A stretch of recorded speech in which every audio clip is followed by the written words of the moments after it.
Jamaah salat subuh yang dirahmati oleh Allah Subhanahu wa taala, Bapak-bapak, adik-adik dan anak-anakku sekalian yang semoga Allah senantiasa membimbing kita semuanya. Kembali kita bersyukur kehadirat Allah Subhanahu wa taala pada subuh kali ini kita bisa dipertemukan lagi dalam momen melaksanakan salat subuh secara berjamaah di Masjid Al-Muhajirin ini. Ini adalah sebuah nikmat yang sangat layak untuk kita syukuri bersama.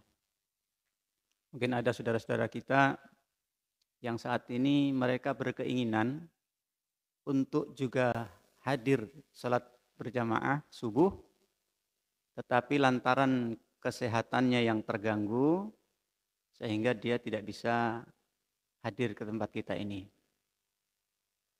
Oleh karena itu untuk mereka ini kita doakan mudah-mudahan segera diberikan kesehatan dan bisa menjalankan ibadah sebagaimana mestinya yang sesuai dengan sunnah-sunnah Rasulullah Sallallahu Alaihi Wasallam. Mungkin ada juga yang tidak datang karena belum ada minat. Makanya demikian ini kita doakan mudah-mudahan Allah menitipkan, memberikan taufik, bimbingan ke dalam hatinya sehingga terketuk untuk bisa melaksanakan ibadah yang memang menjadi tugas atau kewajiban setiap hamba. Ibadah ini adalah sudah menjadi satu kewajiban yang ditetapkan oleh Allah Subhanahu wa taala kepada seorang hamba. Jadi untuk membedakan antara kehambaan seseorang di hadapan Allah dengan yang tidak adalah bagaimana ibadahnya. Jamaah yang dirahmati oleh Allah Subhanahu wa taala, kita juga bersyukur karena Allah Subhanahu wa taala sudah mempertemukan kita dengan tahun baru di dalam penanggalan Hijriah. Kita sudah masuk di bulan Muharram. Ya, sudah tanggal ke-7 atau ke-6 ya. Karena ini penanggalan kita ini Hijriah untuk tahun ini ada 3 versi. Ini yang unik ini Indonesia. Ada versi dari Kementerian Agama, kemudian ada versi ru'yat yang dilakukan oleh saudara-saudara kita NU, dan ada yang hisab global yang dipakai oleh saudara-saudara kita di Muhammadiyah. Jadi ada tiga makanya saya kaget waktu di Raha itu ada pawai anak soleh di Raha tanggal hari Ahad, itu seluruh sekolah yang ada di kota Raha, pesantren-pesantren diberikan perintah oleh Kementerian Agama dan Kementerian Pendidikan Nasional untuk melaksanakan pawai anak soleh. Nah, ternyata PBNU dengan teman-teman yang lainnya baru mengeluarkan hasil ru'yatnya itu Senin masuk 1 Muharram. Padahal dari Kementerian Agama sudah hari Ahad sudah mengumumkan ada pawai anak soleh di Raha. Nah, itu dia. Jadi tapi tetap saja kita alhamdulillah sudah masuk di bulan Muharram ini, berarti kita sudah berada pada tahun 1446 Hijriah. Berarti Rasulullah Shallallahu Alaihi Wasallam sudah meninggalkan kita itu selama 1446 tahun kurang lebih. Begitu jauh sudah kita dengan Rasulullah Shallallahu Alaihi Wasallam. Tetapi kita alhamdulillah dengan amanah iman dari Allah Subhanahu wa taala, meskipun kita tidak bertemu dengan beliau, tetapi kita mendapatkan iman itu. Betapa banyak orang yang hidup sezaman dengan Nabi, melihat langsung keutamaan wajah Rasulullah Sallallahu Alaihi Wasallam, betapa mulianya wajah beliau, penyampaian-penyampaiannya yang begitu ilmiah, begitu logis dan mendalam, tetapi Allah tidak menghendaki mereka itu bisa menerima iman. Bahkan banyak diantaranya adalah kalangan keluarga-keluarga dekat Rasulullah Shallallahu Alaihi Wasallam. Oleh karena itu, ketika kita masih diberikan ini, iman ini, maka mari kita jaga, kita syukuri, kita senantiasa memupuknya dengan banyak menuntut ilmu tentang Islam ini, supaya semakin tumbuh kecintaan kita kepada agama Islam, yang mana kita semuanya nanti akan kembali kepada Allah dengan hanya membawa Islam kita itu.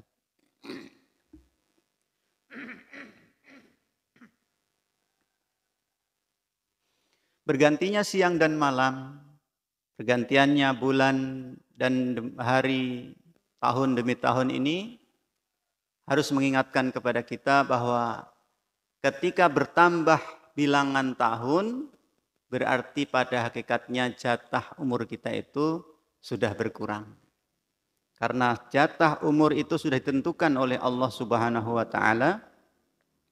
Inna likulli syai'in ajal, sesungguhnya setiap sesuatu itu ada ajalnya, ada batasnya, dan ketentuan batas umur itu sudah ditetapkan. Dan kalau bertambah hitungan umur yang kita lewati, berarti jatah hidup kita itu sudah berkurang. Oleh karena itu, kita harus senantiasa waspada, senantiasa mempersiapkan diri supaya kita ketika kita menghadap kepada Allah Subhanahu wa taala, kapan waktu itu ditentukan, kita bisa tetap dalam keadaan husnul khatimah. Sebagaimana pembahasan pada kesempatan yang lalu kita membahas tentang husnul khatimah. Namun saat ini kita akan menyelingi dengan pembahasan tentang keutamaan bulan Muharram. Keutamaan dengan bulan Muharram. Karena Allah Subhanahu wa taala itu memberikan bergantinya waktu yang mulia itu, baru-baru ini bulan Zulhijjah adalah bulan haji. Di sana banyak keutamaan yang diberikan oleh Allah Subhanahu wa taala kepada hambanya untuk melipat gandakan pahala yang diterima ketika amal ibadah dia kerjakan pada bulan itu. Terutama adalah ibadah haji yang dikerjakan oleh saudara-saudara kita yang melaksanakannya di bulan yang telah lalu ini. Kemudian diikutkan lagi oleh Allah dengan namanya bulan Muharram. Ini adalah merupakan nikmat bagi orang-orang yang beriman, supaya mereka memanfaatkan waktu yang ada ini untuk banyak-banyak mempersiapkan perbekalan dengan kelipatan pahala yang diberikan oleh Allah Subhanahu wa taala. Baiklah, pada kesempatan ini kita akan sama-sama mengingat-ingat kembali atau memurojaah, mengulang-ulang, menyegarkan kembali ingatan kita tentang keutamaan daripada bulan Muharram ini. Allah Subhanahu wa taala berfirman di dalam salah satu ayat di dalam surat At-Taubah, A'udzu billahi minasy syaithanir rajim. Inna iddatasy syuhuri 'indallahi 12 syahra. 12 syahran fi kitabillahi yawma khalaqas samawati wal ard. Minha arba'atun hurum. Dzalikad dinul qayyim fala tadlimuna fihinna anfusakum.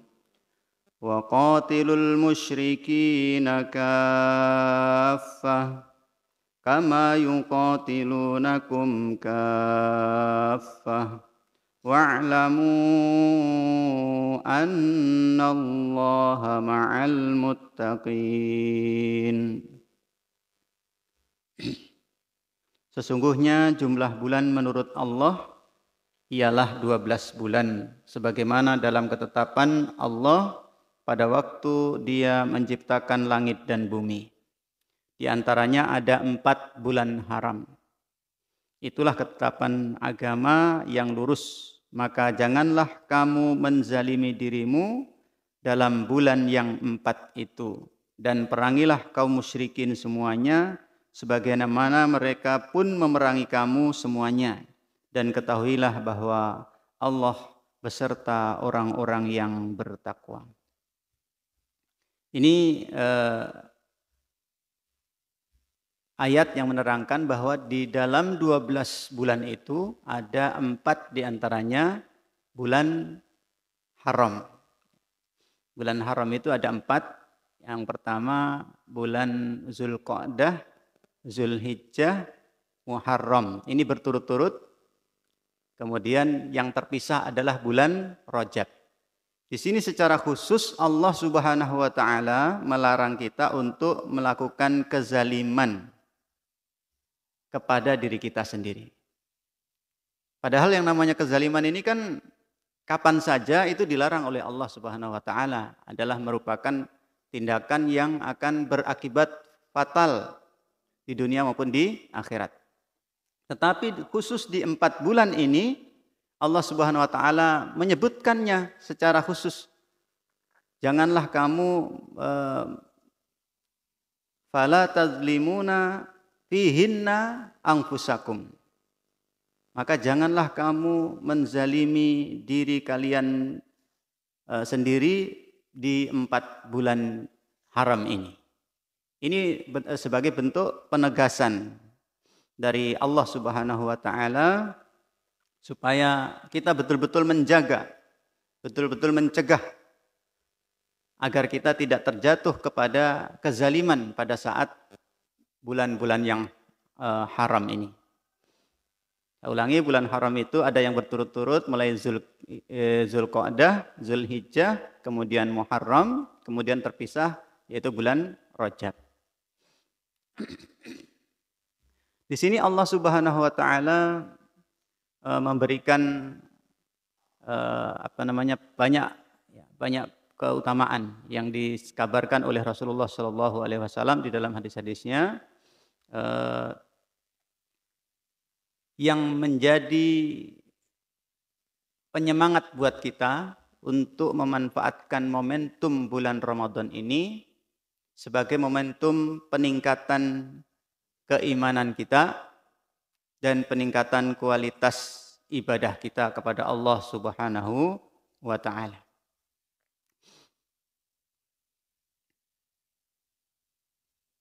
Allah Subhanahu wa taala melalui Rasulullah sallallahu alaihi wasallam mengabarkan kepada kita bahwa ada keutamaan tersendiri pada ibadah yang dikerjakan di bulan Muharram ini.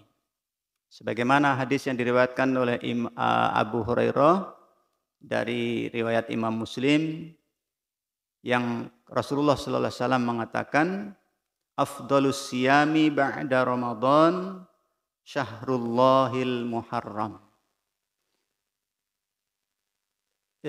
Puasa yang paling afdal setelah mengerjakan puasa Ramadan adalah puasa yang dilaksanakan di bulan Muharram. Wa afdhalus sholati ba'dal faridati sholatul lail. Dan adapun salat yang paling utama setelah salat fardu adalah salat lail. Nah, ini salah satu hadis yang menunjukkan akan keutamaan ibadah di bulan Muharram ini. Terutama disebutkan secara khusus di sini adalah puasa oleh Rasulullah Sallallahu Alaihi Wasallam. Setelah kita melaksanakan puasa di bulan Ramadan dan kita ketahui itu adalah puasa yang paling afdal, kemudian selain daripada puasa Ramadan itu yang paling afdal yang lainnya adalah puasa yang kita kerjakan di bulan Muharram.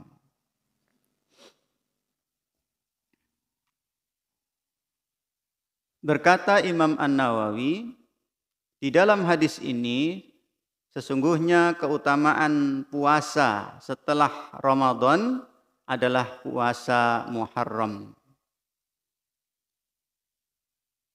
Nah, ini yang disampaikan oleh Al-Imam An-Nawawi rahimahullah. Jadi puasa di bulan Muharram itu adalah puasa yang lebih baik daripada, lebih utama daripada setelah puasa daripada di bulan Muharram. Kemudian ada dalam hadis yang lainnya yang khusus berbicara tentang puasa di tanggal 10 Muharramnya. Di tanggal 10 Muharram itu kalau puasa di tanggal 9 Zulhijjah, puasa hari Arafah itu yukaffirus sanatal madi sanatan ya, yang akan menghapuskan 2 tahun yang lalu dan yang akan datang. Tetapi kalau di bulan Muharram ini dia diharapkan dari Rasulullah SAW bisa menghapuskan dosa-dosa kecil kita pada tahun yang akan datang. Jadi tanggal 10 bulan Muharram itu ada keutamaan khusus bahwa puasa yang dikerjakan pada saat itu adalah bisa menghapuskan 1 tahun dosa-dosa kecil kita di tahun yang mendatang. Oleh karena itu, Bapak-bapak hadirin jamaah subuh yang dirahmati oleh Allah Subhanahu wa taala, mari kita sambut ya tahun yang baru ini dengan memperbarui juga keimanan dan keislaman kita. Kita senantiasa segarkan kembali semangat iman kita, kita segarkan kembali semangat ibadah-ibadah kita. Kita segarkan semangat untuk menuntut ilmu kita sehingga kita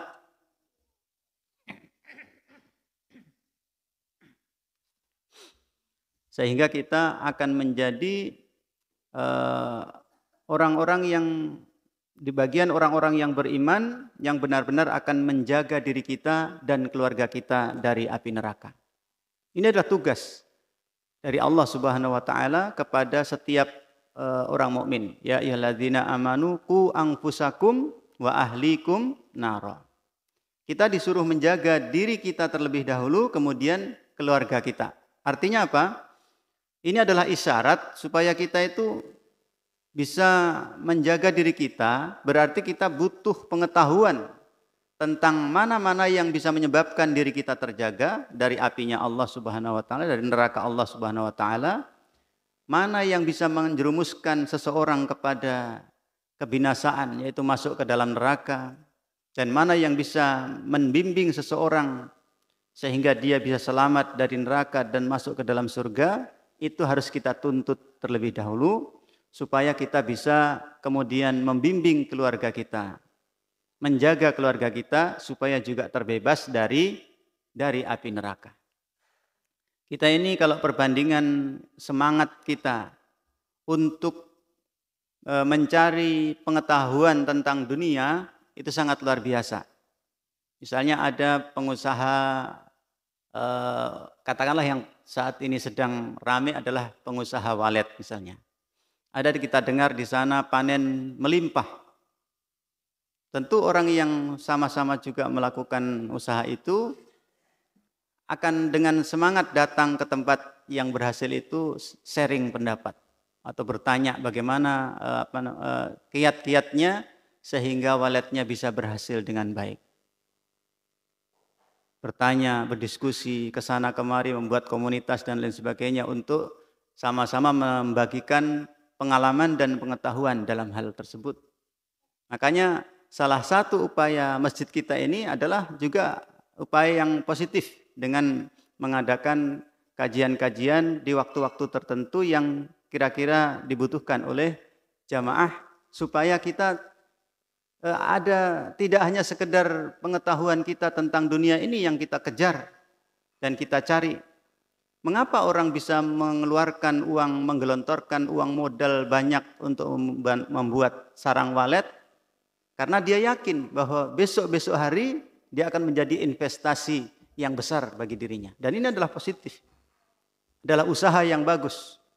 Akan tetapi ini bisa kita jadikan sebagai iktibar, sebagai pelajaran juga agar upaya kita dalam berinvestasi ke akhirat juga bisa seyakin ini seperti ya keyakinan orang-orang yang menginvestasikan hartanya di dalam membuat peternakan walet. Kan ada juga orang yang ketika membuat sudah sekian tahun ternyata belum juga muncul hasilnya, tapi dia tetap bersabar. Mau dia apa? Karena dia sudah terlanjur, sudah keluar, sudah membuat bangunan dan sebagainya.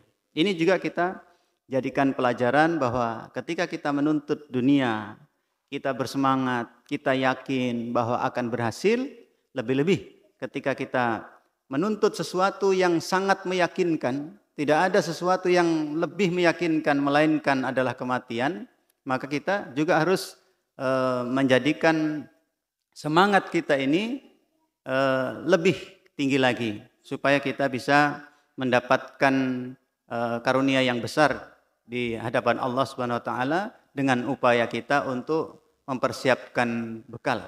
Wa tazawwadu fa inna khairaz zadit taqwa. Berbekallah kalian karena sungguhnya sebaik-baik bekal itu adalah bekal takwa. Dan ketakwaan itu tidak mungkin kita akan mendapatkannya kalau kita tidak menempuh jalan supaya kita bisa menuju kepada ketakwaan tersebut. Dan yang paling utama adalah kita mempersiapkan pengetahuan-pengetahuan yang mana supaya kita bisa menempuh jalan takwa itu dengan sebenarnya.